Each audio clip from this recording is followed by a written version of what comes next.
이렇게 들으니까 모르시겠죠? 네. 소년원. 아. 두 번째, 아까 말씀드렸던 것처럼 14세가 넘어가면 일반 형사사건으로 갈 수 있다고 했잖아요. 그건 누가 결정을 할까요? 이제 일반 형사사건으로 갔을 때 마지막 기회가 딱 한 번 더 있어요. 네. 피디님 오셨어요? 선생님 저번에 저 피해 학생에 대해서 가해 학생이 위자료를 준다거나 피해 회복에 대한 그런 걸 했잖아요.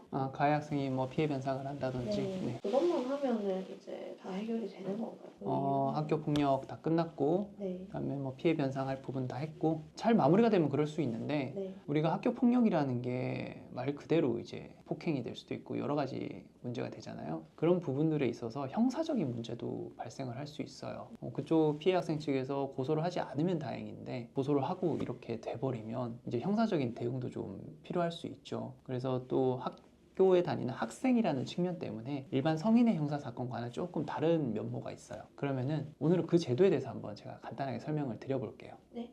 한번 앉아보세요. 그러면 피디님, 우리가 얘기를 했잖아요. 학교폭력 사안 관련해서 학교폭력 절차는 절차대로 가고 그 사건으로 인해서 우리가 입은 정신적인 위자료라든지 아니면 직접 지불되었던 뭐 어떤 치료비 이런 것들에 대해서 손해배상은 민사적으로 청구를 할 수 있다. 그러면서 뭐 어떤 경우에는 몇 천만 원이 나온 경우도 있고 뭐 어떤 경우에는 몇십만 원 나온 경우도 있고 그런 얘기들을 했었는데, 과연 그러면은 학교폭력 절차 끝났고 민사적인 뭐 위자료 청구나 손해배상 청구 끝났다. 그러면 이게 이 사안이 모두 끝난 거냐? 안 그런 경우들이 많아요. 왜냐면은 학교 폭력이 뭐예요? 말 그대로 폭력이죠, 폭력. 네. 우리가 직접 생각하는 폭행이 될 수도 있는 거고, 거기서 더 나아가서 상해, 그다음에 뭐 명예훼손이라든지 모욕, 아니면은 뭐 강요죄가 될 수도 있고, 뭐 돈 달라고 해서 공갈죄가 될 수도 있고, 아니면은 뭐 성범죄 이런 경우들도 많이 있단 말이죠. 그런 것들이 동일하게 형사상 문제가 될 수 있어요. 그런데 이제 너무 어리다, 정말 초등학교 1학년, 2학년 이런 친구들은 아예 형사처벌 대상이 아니고, 피디님 그거 들어보셨죠? 촉법 소년.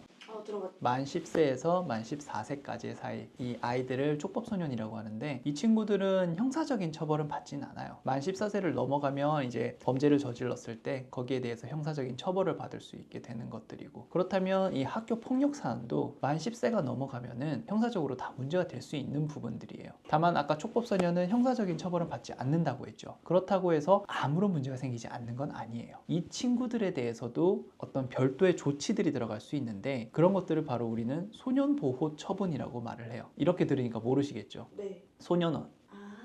소년원 이라고 하면 바로 이해를 하세요. 그래서 만 10세에서 만 14세까지는 여러 소년보호 처분을 받게 될 수 있고요. 그럼 만 14세 이상은 어떻게 될까요? 만 14세 이상은 이것과는 관련이 없을까요? 무조건 형사처벌의 대상이 될까요? 그렇지는 않아요. 만 14세를 넘어가면 만 19세까지 이 사이에 있는 경우에는 선택을 당할 수가 있어요. 일반 형사사건처럼 막 징역형 뭐 이런 것들이 있죠. 벌금 이런 것들을 받을 수 있을 수도 있고, 아니면 소년보호 사건으로 넘어갈 수도 있어요. 여기서 왜 소년보호가 중요할까요? 기록이 안 남아서? 그렇죠. 왜냐면은 일반적인 징역이나 벌금형 같은 것들은 전과라는 게 돼요. 나중에 전과 되게 위험하잖아요. 취업을 할 때도 문제가 될 수도 있고. 그런데 이런 소년보호처분은 소년법에 규정되어 있어요. 소년법에는 이 법에 관련해서 어떤 처분을 받더라도 소년의 장래, 미래에 대해서는 어떠한 영향도 미치지 않는다고 되어 있어요. 그래서 나중에 뭐 전과를 떼도 그 내용이 전혀 없어요. 다만 경찰서가 갖고 있는 내부 자료에는 뭐 소년보호 처분을 받았다 이런 내용들이 있지만, 그렇지 않고 그냥 일반적인 생활을 하는 데 있어서는 전혀 문제가 되지 않습니다. 그럼 여기서 소년보호 처분이 뭐가 있냐? 좀 많아요. 그래서 제가 적어왔어요. 총 1호에서 10호까지 처분이 있어요. 1호 처분이 이제 보호자 위탁이에요. 그냥 집에서 부모님 교육 아래 잘 지내면 된다. 문제 일으키지 말고 잘 지내라. 두 번째가 수강명령. 교육 좀 받아야겠죠?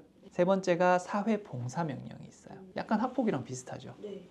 그다음에 4호, 5호가 보호관찰이라는 거예요. 4호는 단기 1년짜리, 5호는 장기 보호관찰이에요. 이게 어떤 거냐면은 보호관찰소에서 이 친구를 관리를 하는 거예요. 직접 따라다니면서 이런 거는 아니고요. 뭐 전화를 해서 오늘 잘 지냈냐, 뭐 별 문제 없었니, 뭐 이런 것들을 확인하는 것들이에요. 그리고 이제 6호가 복지시설 등에 감호를 하는 경우가 있어요. 보호자 아래에서는 이 아이가 잘 컨트롤이 되지 않겠다라고 해서 그냥 복지시설 등에 감호를 하는 경우도 있고요. 그리고 조금 문제가 있는 친구들 같은 경우에는 의료시설에 위탁을 하는 게 여기 7호예요. 그리고 이제 3개가 남았죠. 여기서부터 이제 소년원 쪽인 거예요. 8호 같은 경우에는 1개월 이내에 정말 단기간에 소년원, 그리고 9호 같은 경우에 단기 소년원 송치가 있어요.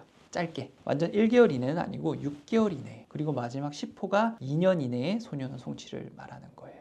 이제 개념이 좀 서셨죠? 학교폭력 처분도 있고 소년 보호 처분이 있어서 네. 1호부터 10호까지가 있어요. 근데 그렇게 질문하시는 경우들이 있어요. 아, 그럼 소년 송치 나오기 전까지는 그냥 별 문제 없이 그냥 집에서 있던지 그렇게 본 삶을 유지를 하면 되겠다. 근데 그렇지 않은 경우들이 있어요. 왜냐하면 판사님이, 이거는 이제 형사법정이 아니고 가정법원의 사건이에요. 보통 우리가 말하는 뭐 이혼을 한다든지 이런 가정과 관련된 사건들, 여기에서 판단을 하시는 판사님이 자료가 없어요, 아이에 대한. 그래서 이 아이에 대한 판단을 어떻게든 하셔야 되는데, 그럼 그 자료를 어떻게 확보를 할까? 그 중간에 그런 게 있어요. 소년 분류 심사원이라는 게 있어요. 뭔가 분류를 하고 심사를 하고 이런 것들이죠. 그러면 이게 뭐냐? 일반인 같은 경우에는 법정 구속이라는 걸 생각을 하죠. 구속되냐 마냐, 구속영장이 청구됐다, 소년분류심사원이 그런 역할을 약간 해요. 이 친구들이 4주에서 한 6주 정도 사이에 갇혀 있는 거예요. 거기 갇혀 있게 되면은 부모님이나 변호인이 있어도 자유롭게 다닐 수는 없어요. 그것도 다 접견 신청을 해야 되는 거예요. 접견을 해가지고 이렇게 정말 교도소처럼은 아니지만 시간 제한이 있고 그렇게 해서 아이들을 볼 수밖에 없는 거예요. 그리고 그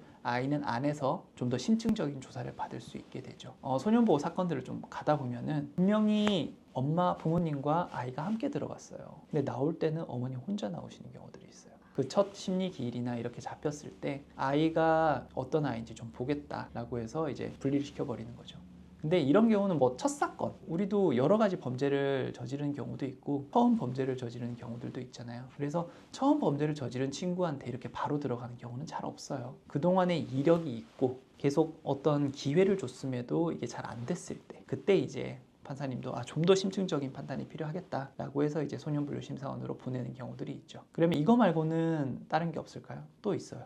이거는 완전 신체적인 구속의 문제였고, 그렇지 않고 이제 아이가 조금 더 어떤지 보겠다라고 해서 별도의 또 결정전 조사 명령이라는 것들이 또 있기는 해요. 이거는 그냥 어떤 센터나 이런 데들을 도움을 받아서 아이나 부모님한테 이렇게 통지를 하는 거예요. 언제 몇 월 며칠에 오셔가지고 상담을 하자. 그러면은 뭐 몇 시간 이렇게 같이 얘기를 하면서 아이가 어떤 아이인지, 그리고 아이의 생활 환경이 어떤지, 부모님은 아이를 케어할 어떤 의지나 이런 능력들이 있는지, 그런 것들에 대한 조사 보고서를 만드는 것들이에요. 그래서 그걸 가지고 이제 판사님은 아이에 대한 상황에 대해서 판단을 하는 것들이에요. 그래서 소년분류 심사원까지만 가지 않는다면 이 단계에서는 그래도 신체 구속이 되지 않은 상태에서 적절한 이제 아이에 대한 판단을 할 수 있는 것들이죠. 그러면은 두 번째, 아까 말씀드렸던 것처럼 14세가 넘어가면 일반 형사사건으로 갈 수 있다고 했잖아요. 그건 누가 결정을 할까요? 검사님이 결정을 해요. 만 10세에서 만 14세까지는 경찰에서 그냥 수사를 해서 혐의가 있다고 본다면 바로 가정법원으로 보내요. 검사를 통하지 않아요. 근데 만 14세가 넘어가게 되면은 일반 형사처분을 할 수도 있고 소년보호 사건으로 넘길 수도 있어요. 그거는 이제 검사가 결정을 하게 돼요. 그래서 이때 조사를 정말 잘 받으셔야 되는 거예요. 그 사건을 부인하는 것도 이제 그 케이스를 잘 검토를 한 다음에 하셔야지, 막무가내시게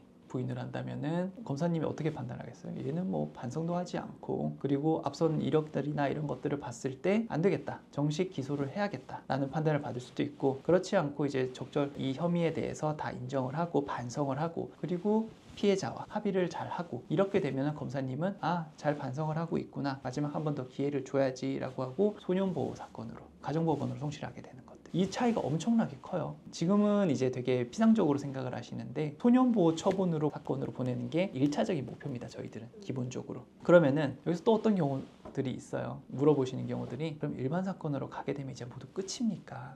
이제 나는 전과자가 되는 건가요? 라고 물어보시는 경우가 있는데, 이제 일반 형사사건으로 갔을 때 마지막 기회가 딱 한 번 더 있어요. 그때는 판사님에게 읍소를 해야 돼요. 판사님, 이 사안에 대해서 설명을 열심히 하고 자신의 반성하는 모습이나 이런 것들을 잘 어필을 하셔가지고 마지막으로 가정법원으로 다시 한번 보내주십시오. 소년보호 사건으로 다시 한번 보내주십시오 라고 할 수 있어요. 그럼 판사님은 보시고 정말 이 청소년이잖아요. 청소년 학생의 상황이나 이런 것들을 판단을 하셔가지고 소년보호 쪽으로 다시 보내주시는 경우들이 있어요. 저는 그런 경험이 있어요. 이 학생이 너무 많은 전과들이 있어요. 근데 앞에 집행유예가 있는데 지금 또 잡혀 들어온 거예요. 그래서 이게 집행유예가 나올 수가 없어.